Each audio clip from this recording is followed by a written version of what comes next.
This angle's shit, but that's all right. All right, so honestly, I started a YouTube page, and I really haven't done anything with it. And I always get these stories in my head. They're true stories, and they just kind of, as you're doing things in life, something triggers a memory. And a couple years ago, I decided to become a hoarder. Didn't have a lot going on in my life. Um, Came into a lot of money, and I thought, why don't I just fill up my house full of useless shit? That's a joke. um, but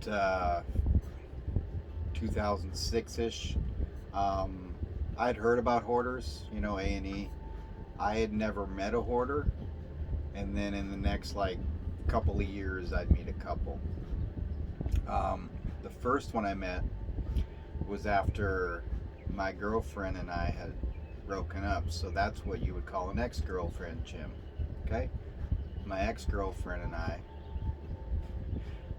It sounds weird to say I broke up with my ex-girlfriend because that's already past tense. So my girlfriend and I became exes. And all of a sudden I developed a southern accent. And they said, why that happened? I said, I don't know.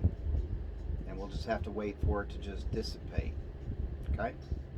Alright, so I dissipated. Oh no, it didn't. Sorry. And she had had an abortion. And so I was going through some tough times. She did it just for spite. And I didn't have any other kids, just a dead one. And so, in an effort to kind of fill the void, I took up intravenous drugs, and been hooked ever since. 15 years later. Just kidding.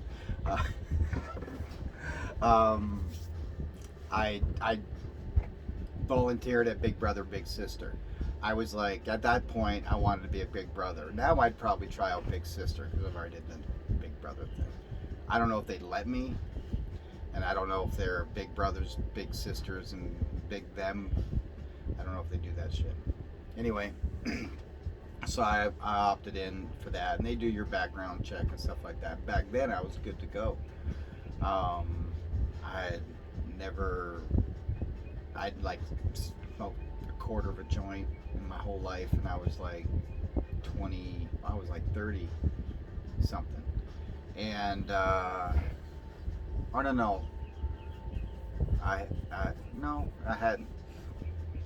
And I didn't know my ex had. She hid it. So this story has a lot of empty parts. I could probably just edit it. Anyway, I go through the whole process, and they do the background check, fingerprints, all that stuff like that. And then,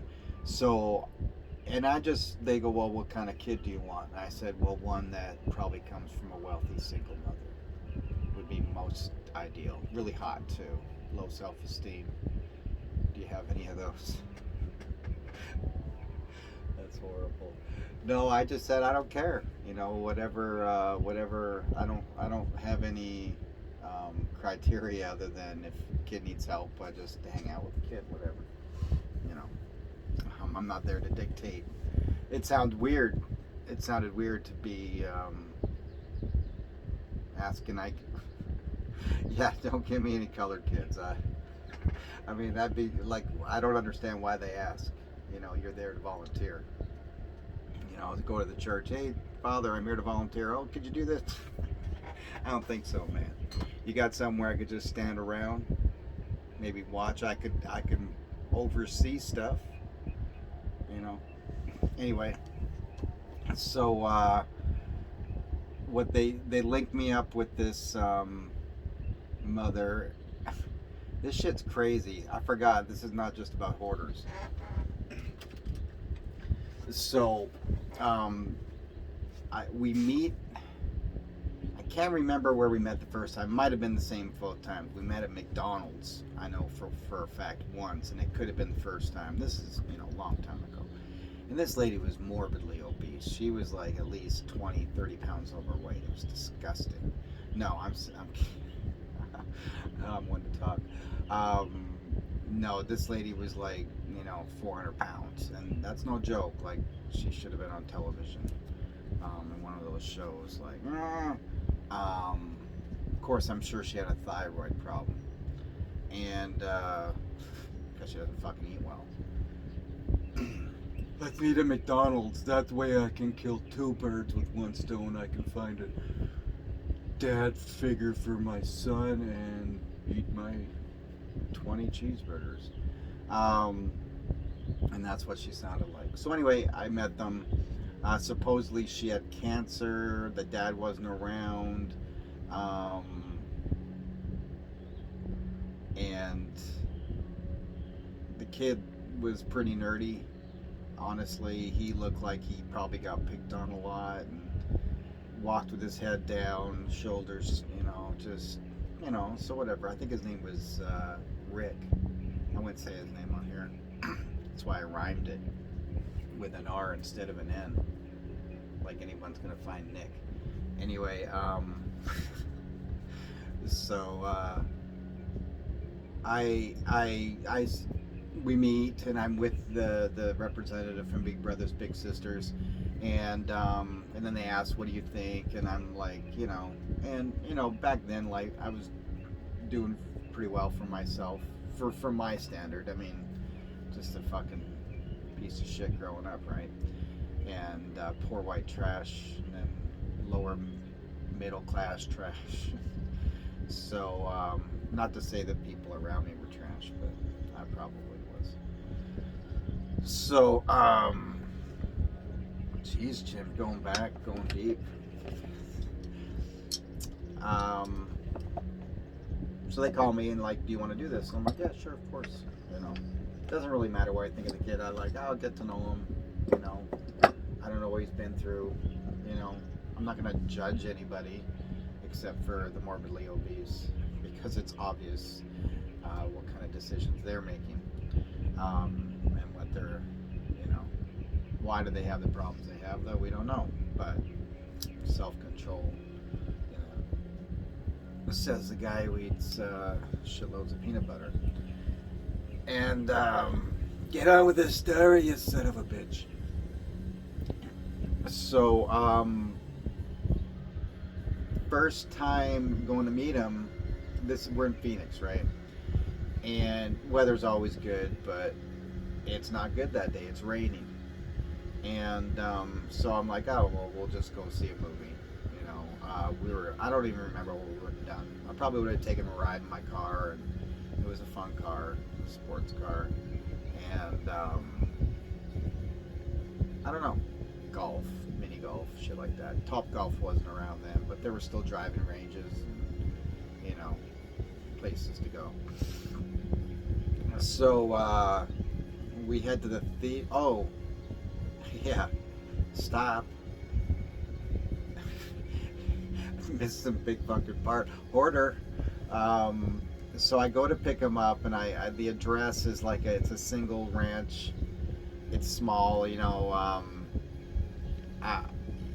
kind, bedrooms, kitchen, you walk in, living area, and then bedrooms to the left.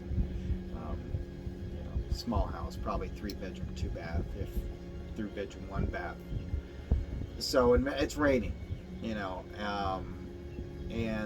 it's raining harder. It's not a landscape kind of day, and then don't look like they have the money to hire a landscaper, and they ain't got much to landscape.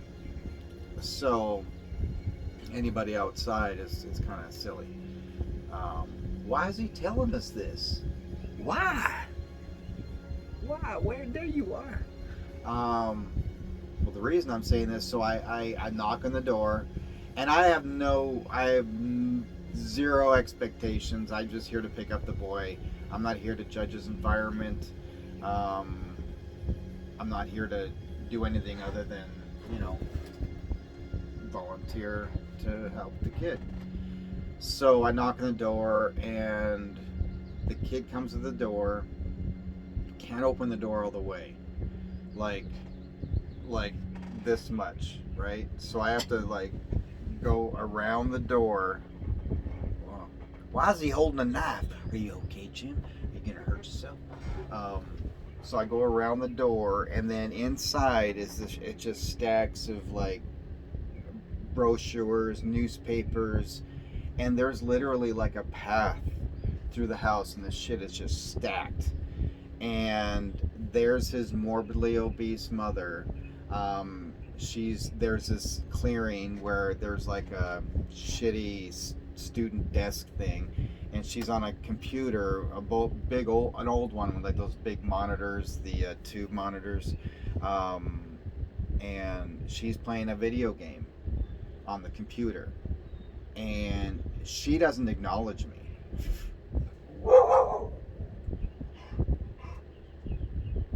That's a dog. You got something to say, dog? Come here. This is CG. How you doing? All right, buddy. You want to come up and say hi? Come here. Say hi. Say hi. Oh, okay. Anyway, so hey, give it a rest. I'll edit some of these dead spots out. So Nick's not quite ready, so I'm just standing there, and this lady is not acknowledging me, and I'm just looking around, and I've never in my life personally seen anything like this other than like a storage unit.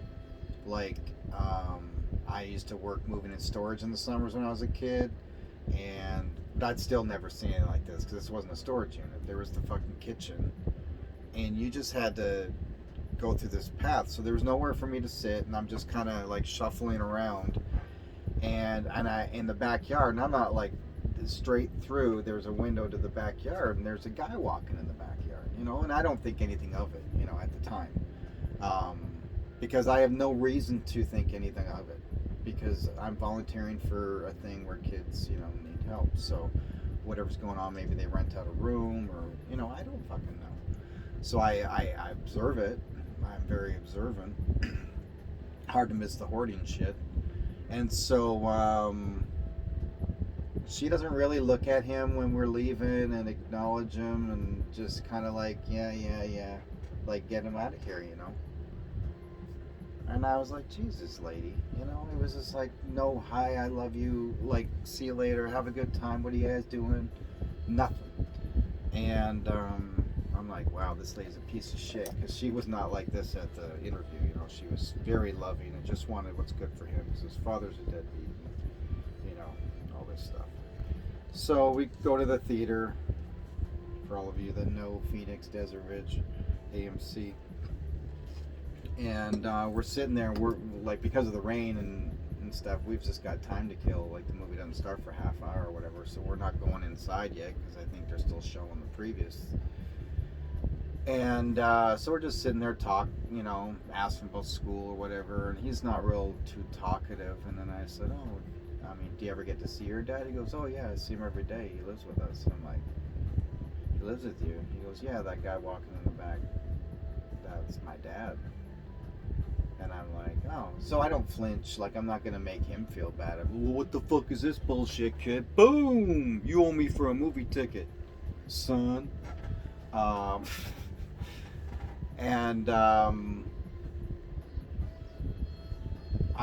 upset, So this is the other part. Like, first of all, using a program. There's kids out there that really fucking need this. If you have a shitty dad, you guys all need to work on that stuff. I'm not there to be a fucking babysitter, and just both parents are there, and I'm taking your kid out used in a program that's so. Of course, I know they defrauded the system, right? Of course, she's probably just whatever, lying about the dad not being around. Has to be, because that program doesn't exist like in that manner. Um, maybe the dad was like an invalid or something like that. I don't know. So I contact big brothers, big sisters, and I said, hey, here's the deal. Um, there's a kid out there that needs me. They need me. What an ego. But they need this. If there's a legitimate kid, I need to be helping that kid, not this fucking situation, right? So what they do is they set up a meeting between us, because we're all confronting her now, between the agency, myself, and fucking Gordita. And she starts bawling. We're at McDonald's, and apologizing and just saying the guy's such a loser, and please, and I mean, it's nice because I had a flashy car and could do fun things and stuff, but you're not supposed to really spend money on them. You're supposed to, because you don't want to break from their reality too much. Like, you just want to spend time with them, be a mentor. And so I ended up spending money the very first time, going to the theater, babysitting a fucking kid. And I like being lied to, wasting my time. And I told my daughter, I said, I don't expect her to never lie. I just choose your lies wisely. And that's a shitty lie, And so she's bawling, and I just was like, nope, too bad, I'm gonna fucking cry, you fucking bitch. You got caught in your little scam, and now you're a victim. Fuck you. Make better life choices. I just saw you sitting there doing fucking nothing. Your house is a fucking... And I told them about that too. I said, CPS needs to know about this environment this kid's in. It's bullshit. 2 parents there, and they're using agencies to fucking... I know where they live still. It's right by Costco.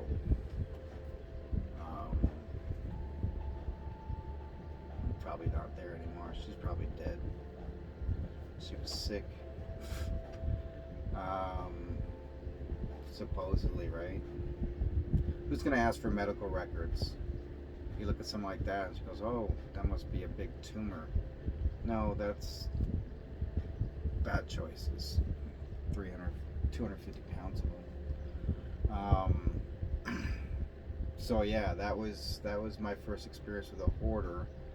And then, of course, just what a lowlife using that agency like that. I forgot about that. I don't know what sparked that memory, but that's it. I'll try to tighten it up in the edit. Just want to see if there was anything else to that story. Poor Nick, kid. God, just shitty parents. He was a smart kid. You could tell he was. I think that's what happens because he's neglected emotionally. I'm glad he picked something to be interested in, whatever nerdy thing that was. I remember him being, kind of very, he used big words for his age. Read a lot, it seemed. There was lots of reading material, a lot of newspapers. I can't imagine. I didn't even get past that entrance. I just had to kind of shuffle around when, it was, I did not want to go and see his bedroom, and yikes. Anyway, yeah, that fucking lady. And that fucking dad. He probably didn't even know about it. God. Man. Just thinking of having sex with that beast. Oof. Alright. Have a good one. Oh, that light.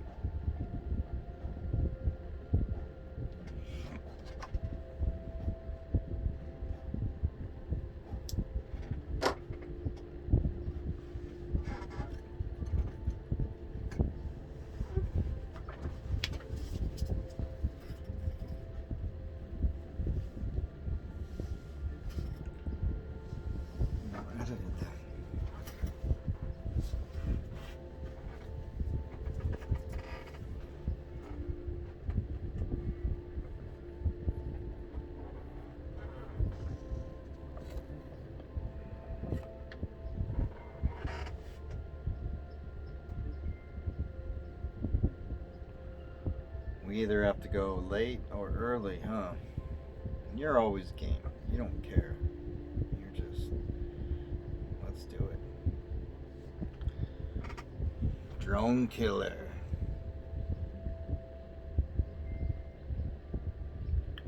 Drone killer.